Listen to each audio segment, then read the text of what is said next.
I wanted to create 3 tkinter icon buttons with 3 tooltips. So I asked BlackBox AI Chat, a plugin that I've installed on VSCode.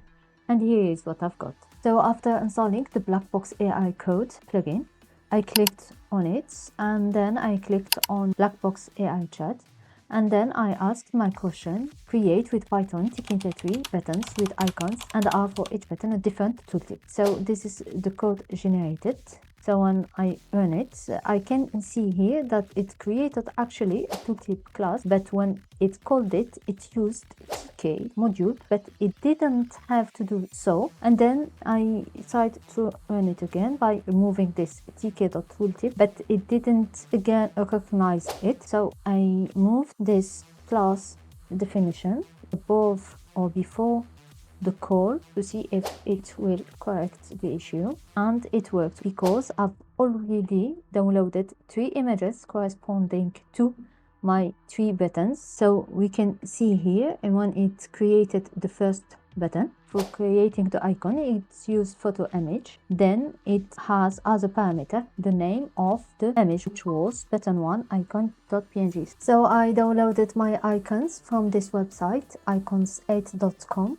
After selecting the color, I clicked simply on the download button and the size and downloaded the 3 icons here, and you can see them right now. They are in my folder that contains the code, and I just renamed the 3 icons to button1 to 3 icon.png. So it worked, but now the problem is when the mouse cursor moves on top of these buttons, there is no tooltip, even if the class of tooltip is already created and associated with each button, hover or enter and leave events that were triggered by the mouse when it was hovering over these buttons. So to solve this issue, what I've done is just I commented out this try except block, and then I run the code again. Now it works. So this is the tooltip of button 1, this is the tooltip of button 2, and this is the tooltip of button 3. So what does the code do? It simply creates the main window using tk and then create a frame that will hold later the buttons. So first we have the first button that is the ttk button and has the property image set with a photo image created from a file that I've downloaded earlier. So it creates 3 buttons, then it defines this class tooltip. First it initializes it with these 2 parameters, the widget that is related or associated with and the text. This is why here when you create the 3 tooltips, we add as a parameter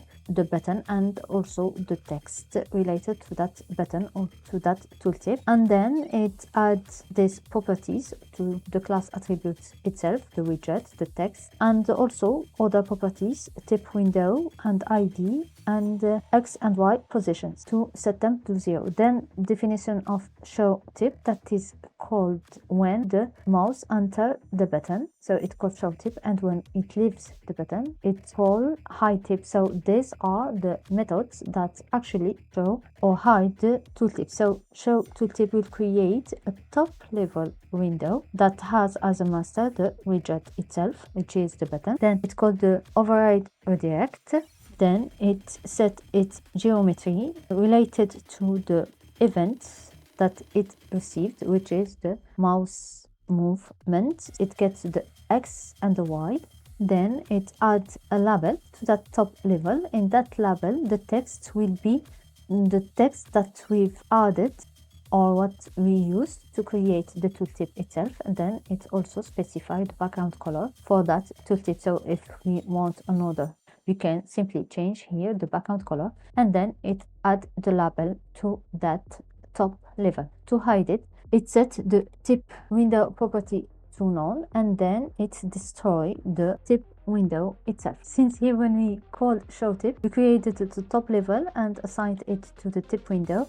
Creating or destroying the tip window means destroying the top level created to hold the lab. An important thing here, we had this behavior of the top level because we added this override redirect and set it with parameter 1. which is evaluated to true. If we remove it and we run the code again, when we enter the buttons, we see that the top level is decorated with the buttons and with the title bar, icons, etc. So this line was necessary to have a natural tooltip. What the BlackBox AI plugin didn't know that there was already a Python package called tkinter tooltip that I could have used to create and customize the tooltips on my buttons. Maybe I will try to use it next time. Thank you for watching and see you in the next video. Bye.